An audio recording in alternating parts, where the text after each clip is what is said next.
Thank you so much. Thank you so much for joining the miracle work. And so it's great to meet you here today. Um, it is such an amazing chapter, this chapter 15 that we got ourselves into. Like such an amazing chapter. And this section that we're going to take a look at today is not an exception of that. It is also beautiful and so fundamental and so basic, but so great to read it and to, yeah, say once again, allow yourself to be tempted to accept it. It's really like this.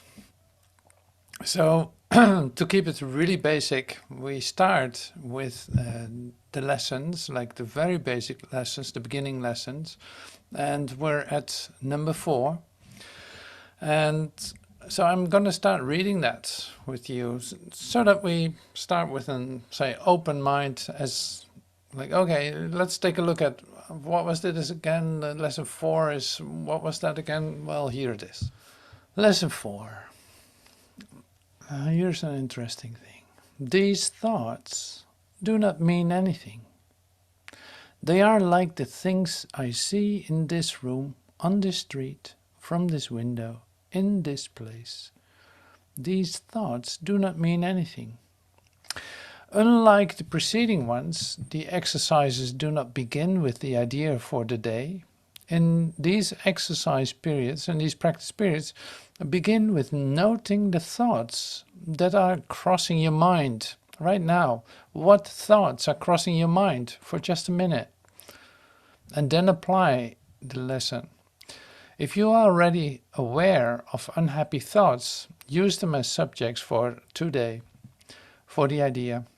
Do not, however, select only the thoughts you think are bad. You will find that if you train yourself to look at your thoughts, that they represent such a mixture that, in a sense, none of them can be called good or bad. This is why they do not mean anything. So that's quite revealing, isn't it? In selecting the subjects for the application of today's idea, the usual specificity is required. Do not be afraid to use good thoughts as well as bad thoughts. None of them represent your real thoughts, which are being covered up by them. The good ones of which you are aware are but shadows of what lies beyond, and shadows make sight difficult.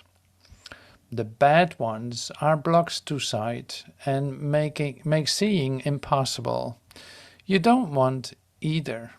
You do not want either. This is a major exercise and will be repeated from time to time in somewhat different form. The aim here is to train you in the steps towards the goal of separating the meaningless from the meaningful. It is a first attempt in the long-range purpose of learning to see the meaningless as outside you and the meaningful within.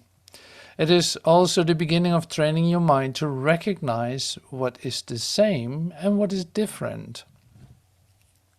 In using your thoughts for application of the idea for today, identify each thought by the central figure in the events it contains.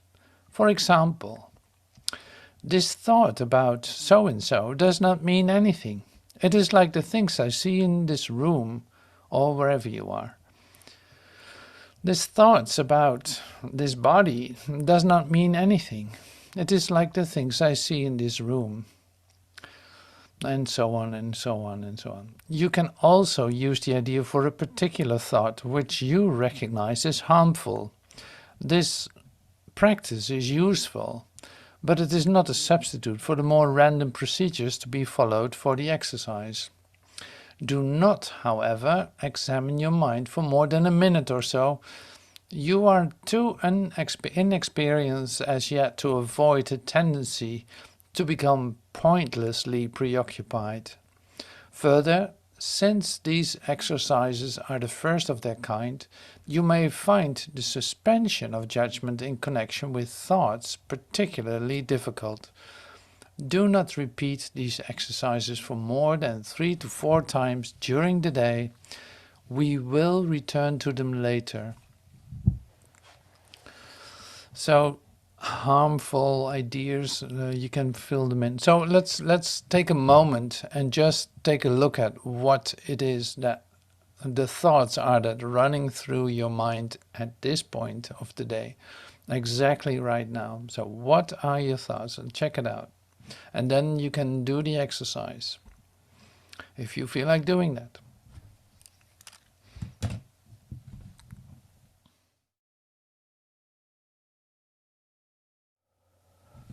All right, that's lovely.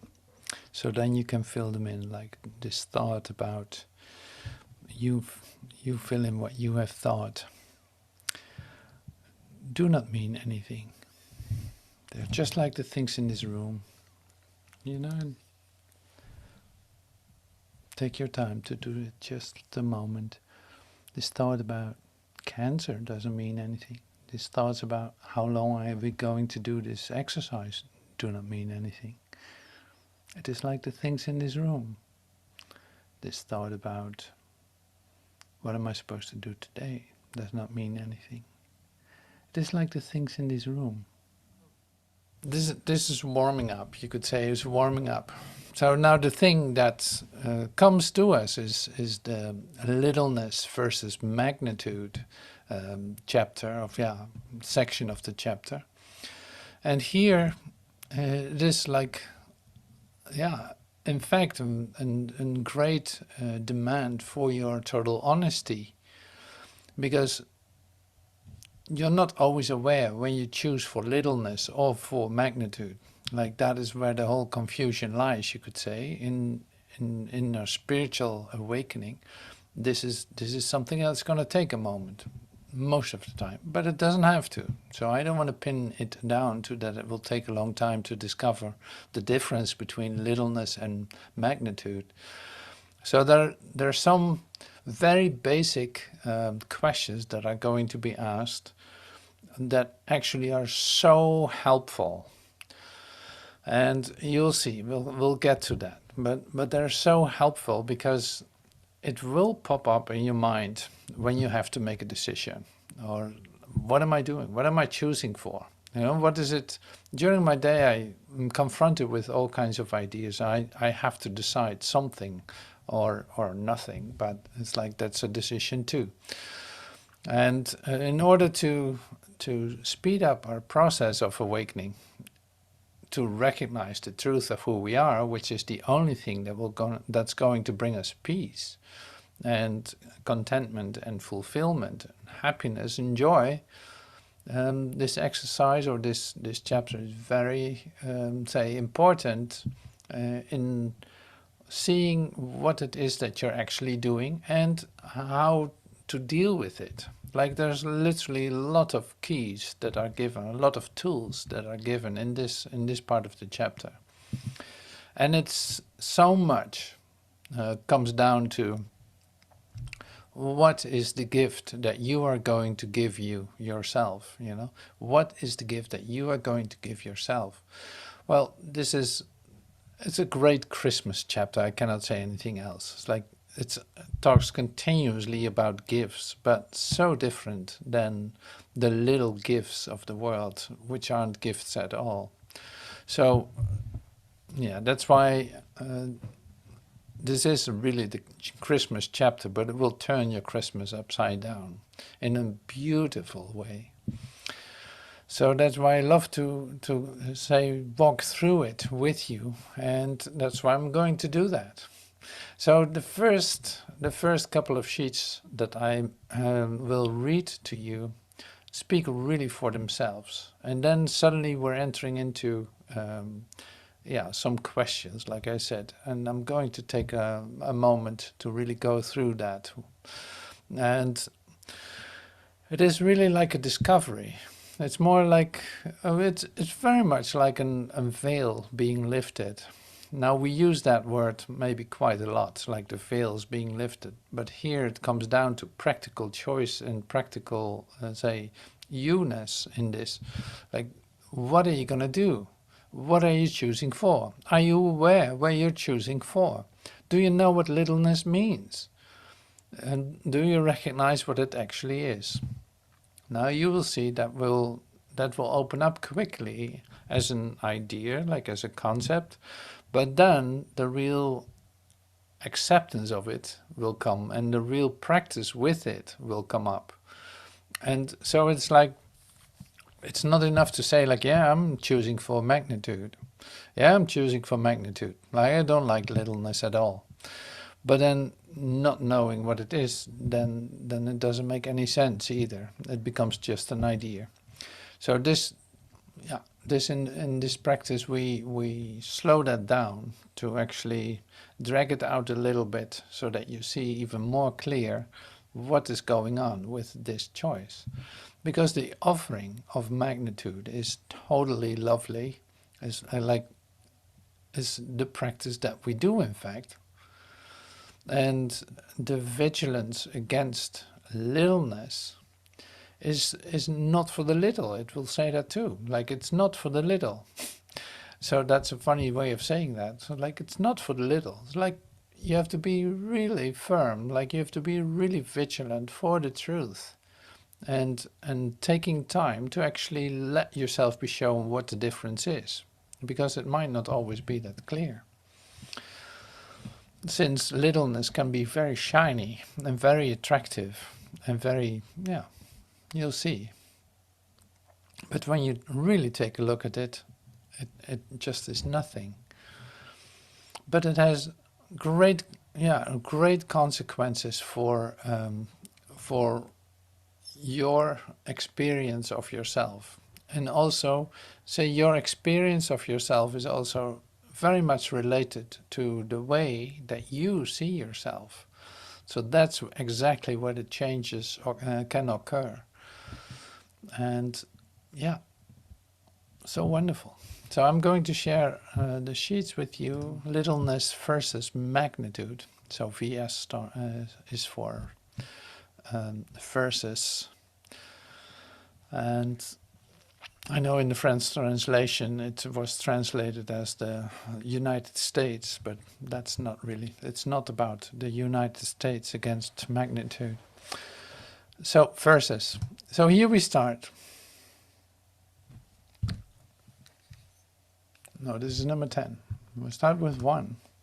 So we have quite a bit coming up, but hey, one sheet at a time, and if it's too much, we can always decide to stop or whatever. But I don't think it's going to happen, because you want more of this. If you see this, it's amazing. So I'm going to read through this. Be not content with littleness, but be sure you understand what littleness is, and why you could never be content with it. Littleness is the offering you gave yourself. You offered this in place of magnitude and accepted it. Now here's the littleness a little bit explained. Everything in this world is little, because it is a world made out of littleness, in the strange belief that littleness can content you. Yeah, that's a beautiful way to give that to us. Littleness is the offering you gave yourself. And you offered this in place of magnitude and accepted it. So this is the thing, in fact, where you're conditioned in as a human being. You are conditioned in littleness. That means everything that is related to the human frame of reference is really what littleness is. Because you have accepted this as part of yourself, in a strange belief that it would content you, that it would satisfy you. Everything in this world is little, because it is a world made out of littleness.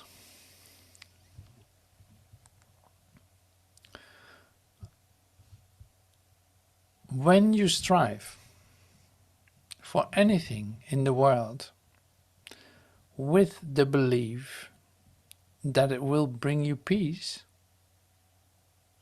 you are belittling yourself and blinding yourself to glory. Littleness and glory are the choices open to your striving and your vigilance. So you can choose. You will always choose one at the expense of the other. So either you choose littleness or you choose your glory. Now this is where the loveliness comes in, of course. It's like the loveliness is that you can always choose for your glory, for the glory that is given you, for your holiness, instead of your littleness. So when you strive for anything in the world with the belief that it will bring you peace, you are belittling yourself and blinding yourself to glory. It's literally, you cannot see the glory of yourself. So your littleness, you walk away with your littleness in darkness. But what you do not realize each time you choose is that your choice is your evaluation of yourself. Choose littleness and you will not have peace, for you will have judged yourself unworthy of it. And whatever you offer as a substitute is much too poor a gift to satisfy you. Choose littleness and you will not have peace, for you will have judged yourself unworthy of it. And whatever you offer as a substitute is much too poor a gift to satisfy you. Your choice is your evaluation of yourself. It is essential that you accept the fact, and accept it gladly, that there is no form of littleness that can ever content you. You are free to try as many as you wish. But all you will be doing is to delay your homecoming, for you will be content only in magnitude, which is your home.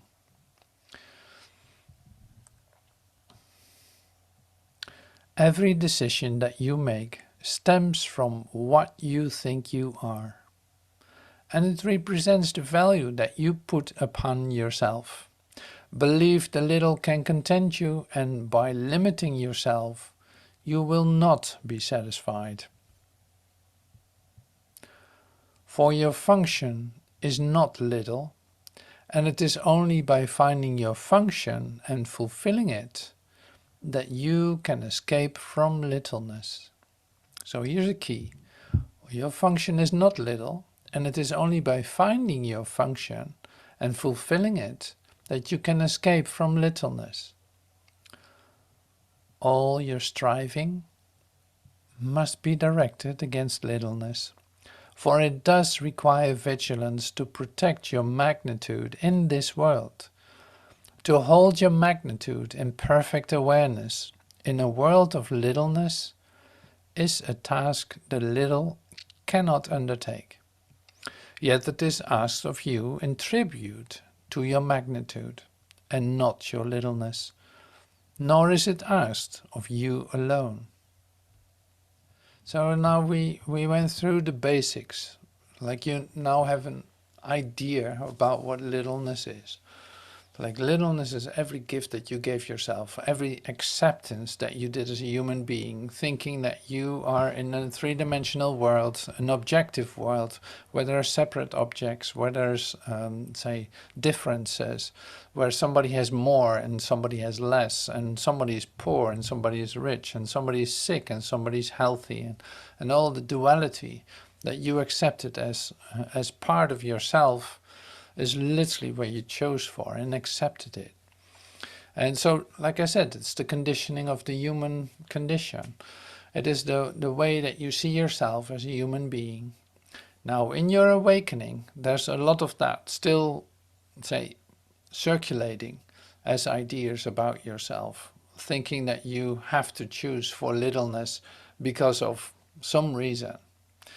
maybe so being socially accepted, maybe whatever the reason is, like there's some, this is one of them, like socially accepted, going with the human flow of life, staying in time, in fact, or coming into an automatic response in terms of not wanting to make it complicated or anything. Like the capacity of a human mind to adapt itself to an unnatural place is like enormous. It is incredible creativity that's in fact used to adapt yourself to this world. I speak from deep experience, and so do you. Like, you're an expert in it, to adapt yourself to a world of littleness and thinking that that's okay. It is not okay. It is a world of littleness. So if you see yourself as little, you would fit in. But it will not content you. It will not give you or satisfy you in any kind of way. Like, it is not where you belong. It's not where you belong. That's the most important part of it. So the alternative, your magnitude, is letting go of this, releasing this human sense, releasing all ideas about your human sense, or about time, about the purpose of you being there. And on and on and on. I mean, this is what we talk about a lot in letting go. We say letting go. Well, it's letting go of littleness, in fact, because you're frustrated with it. It doesn't make you happy. You're frustrated with it. It's not working. And you can keep trying to apply it and use it and accept it as long as you want. It says it in the text too. It's like, as long as you want, you can do that. Sure, nobody's going to stop you. You have your free will to do so, but it will not satisfy you. So don't expect any other outcome of it. And on the other hand, don't expect anything from it. You might as well just give up using that as a choice. You know, that's in fact where you come to. But let's not run too far ahead of where we find ourselves now. So now it's just that we got in touch with the idea of littleness. Like, okay, yeah, I got it. I got what littleness is.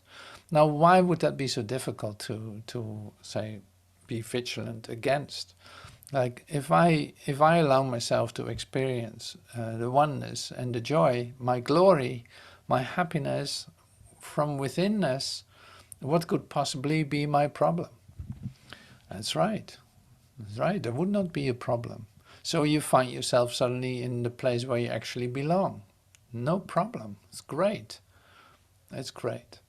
Now, walking back into the world and having ideas that you need to do something there, or need to go somewhere, or do some things, you don't have to choose for littleness, even not when you're in the world. Like, you can still stay with your magnitude because of your experience of it. Like, it's not that you have to think differently, really, but more like you stay close to your connectedness. You stay in the experience of your light and love, and let not that waver, so to speak. Let it not flicker and go out. No, you stay right there. So then it's a totally different way of being in the world and not of it at all. So anyway, you make choices. This was what this was about. Like, you make choices. Continuously you make choices. But these choices that you make are related to the way that you see yourself. Do you still see yourself as a body walking around in this world? Do you see others as walking around in a body on this surface of the earth and trying to survive, or trying to not survive, like trying to attack each other? Or, it's like, are you validating that as a your reality, then that will not bring you peace, and more the other way around. It will bring a lot of conflict in your mind, and it will, like, has a lot of effect on your whole idea about yourself. And it has a lot of effect on how you experience yourself into every aspect of yourself, in your relationship, in your physicality, in your on and on and on. So that's why the offering here in this chapter is enormous, is so beautiful. But it is also yours. Like, it's you cannot truly say exclude yourself from it. You can't. You've tried it and it failed. You say, look where you find yourself. You're right here, hearing the same things, recognizing your holiness, being invited at least to experience your holiness. So let's see what's in the next one. So here's another key that's coming up. So your function is not little, and it is only by finding your function and fulfilling it that you can escape from littleness. So you have to find your function and fulfilling that function. So you find your function and you fulfill your function. What is your function in this world? That's interesting, isn't it? So it is, you see that the next paragraph is in fact about that. It's like, your function is forgiveness, letting go. That's the most important function you have. My function is forgiveness as a light of the world. It's one of the lessons also. Like, my function is forgiveness. Forgiveness is my function as the light of the world. If I'm here fulfilling my function as the light of the world, my function really is to forgive and stay with this light, with my glory, with my happiness, with my joy. That is my function. All your striving must be directed against littleness, for it does require vigilance to protect your magnitude in this world. To hold your magnitude in perfect awareness in a world of littleness is a task the little cannot undertake. Yet it is asked of you in tribute to your magnitude, and not your littleness. Nor is it asked of you alone. The power of God will support you, every effort. The power of God will support every effort you make on behalf of the magnitude of His dear Son. Search for the little, and you deny yourself His power. God is not willing that His Son be content with less than everything. God wants to give you everything. He cannot accept it. God is not willing that His Son, it's not God's will that you be content with less than everything. God is not willing that His Son be content with less than wholeness. Now here's a real beautiful question that will pop up more and more. Would you be hostage to the ego or host to God? Like, are you going to kidnap the ego in your mind, hostage to the ego? Do you want to be kidnapped by the ego, or you want to be host to God? Let this question be asked you by the Holy Spirit in you every time you make a decision. Like, do you really want to be a hostage to the ego, or do you want to be host to God? Like, in your attitude, you can let this come to you. See, being a host to God is immediately like you step back, like, oh no, you.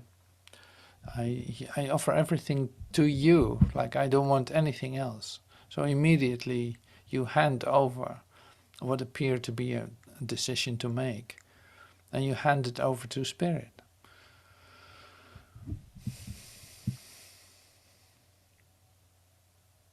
But that question is really something else. So you don't want to be hostage to the ego. You want to be host to God. Every decision you make is made for heaven or hell and will bring you awareness of what you decided for.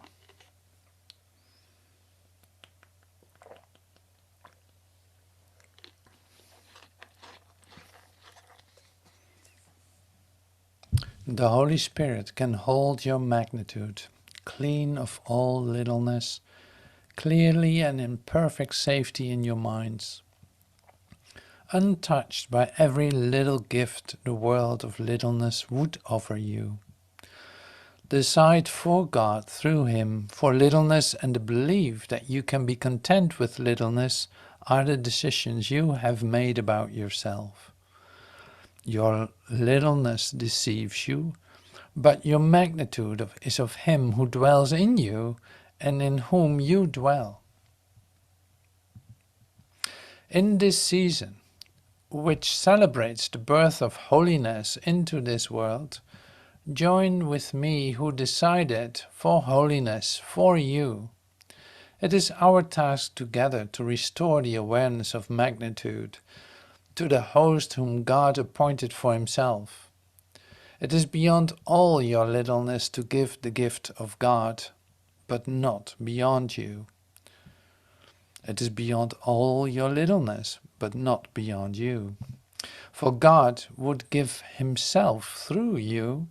He reaches from you to everyone, and beyond everyone to His Son's creations, but without leaving you. Far beyond your little world, but still in you, He extends forever. Far beyond your little world, but still in you, He extends forever. For God would give Himself through you. He reaches from you to everyone, and beyond everyone, to His Son's creations, but without leaving you.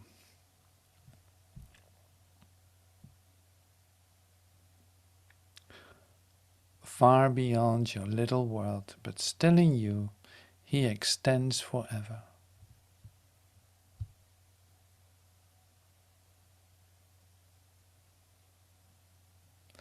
Learn that you must be worthy of the Prince of Peace, born in you, in honor of Him whose host you are. You know not what love means because you have sought to purchase it with little gifts, thus valuing it too little to be able to understand its magnitude. Love is not little, and love dwells in you, for you are host to Him. My kingdom is not of this world, because it is in you, and you are of your Father. Let us join in honoring you, who must remain forever beyond littleness. Decide with me, who have decided to abide with you. I will as my Father wills, knowing His will is constant and at peace forever with itself. You will be content with nothing but His will. So you see the loveliness that is being offered. Like it brought so gently, like if you read this, it is so gently and it's so inviting. Like there's literally nothing to fear. It is so generous and it is so, you say you're so worthy of that. Like that is done in such an incredible, beautiful way here. And that's why I love to share this. Like it's an amazing section of the chapter. So lovely. So in this we recognize each other.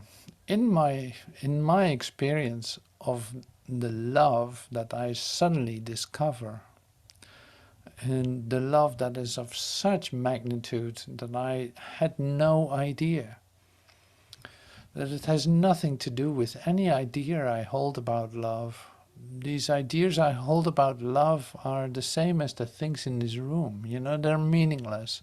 But when I come to a deep experience of the love that I am, I melt right into it. It's like it's beyond words, of course. It's beyond. It is an experience that is being offered to you. This is where you recognize yourself to be at home, and it has nothing to do with anything that you're used to in this world, no matter how nice it might be or whatever. It's like, oh, it is not still not at all in the same in the range, like it's incomparable, really. So this part of the chapter was a great, beautiful reading. In fact, it's like whatever is in there is so great to go through it again and let yourself be imbued by it. Like, oh, it's beautiful to be aware of this constantly, and like we know, it's like of what we just read too. It's like there's help here. You don't have to do this all by yourself. No, there's help. Because in fact you're aligning with the will of God. So the will of God is right here with you.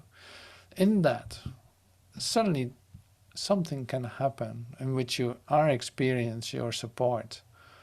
Then you know exactly why this is, why you do this, so to speak, why you feel the motivation to continue on and inviting magnitude and ignoring. So your whole, say, you were, as a human being, you're really good at ignoring truth. Now you use, in fact, the same ignorance to the world and the littleness that is being presented. It's like you cannot take part in that in the way that you did before. Not with the purpose of peace. Like none of that will work. I know where my peace is, and has nothing to do with the offerings that are coming to me. So this is the part that I love to share. So now, of course, you saw already the miracle prayer, and this miracle prayer is so perfect too. It's like, yeah, it is always one story. Whatever we bring into this meeting or into this, what we use from a course is always one story. Look at this. So this is the lesson of today. So I have, Michelle has also sent it in French, so I will share this first, and then I'll let Michelle share in French. I am affected only by my thoughts. I need but this to let salvation come to all the world. For in this single thought is everyone released at last from fear. Now he has learned that no one frightens him and nothing can endanger him.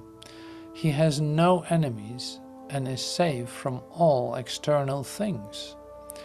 His thoughts can frighten him, but since these thoughts belong to him alone, he has the power to change them and exchange each fear thought for a happy thought of love. He crucified himself, yet God has planned that his beloved Son will be redeemed. Your plan is sure, my Father, only yours. All other plans will fail, and I will have thoughts that will frighten me until I learn that you have given me the only thought which lead me to salvation. Mine alone will fail and lead me nowhere, but the thought you gave me promises to lead me home, because it holds your promise to your Son.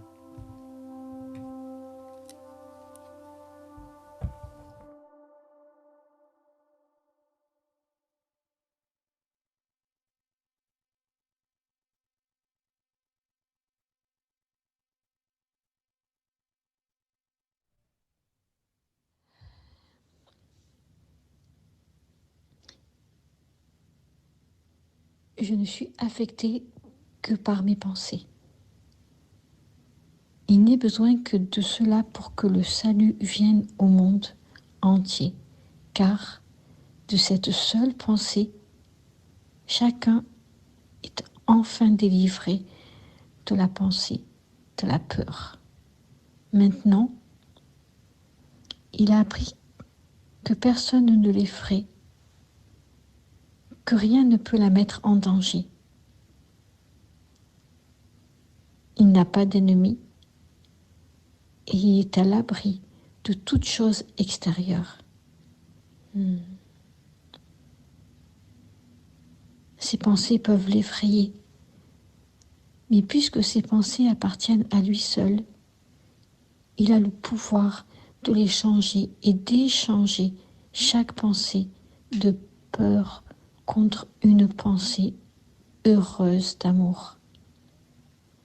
Il s'est crucifié lui-même. Mais le plan de Dieu est que son Fils bien-aimé sera rédimé.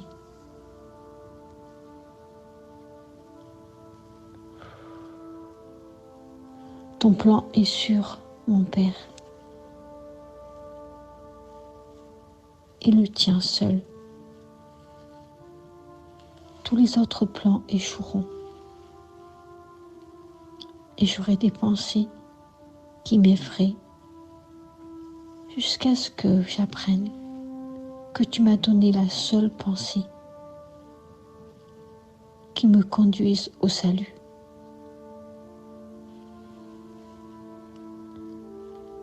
Les miennes seules échouent et ne me conduiront nulle part.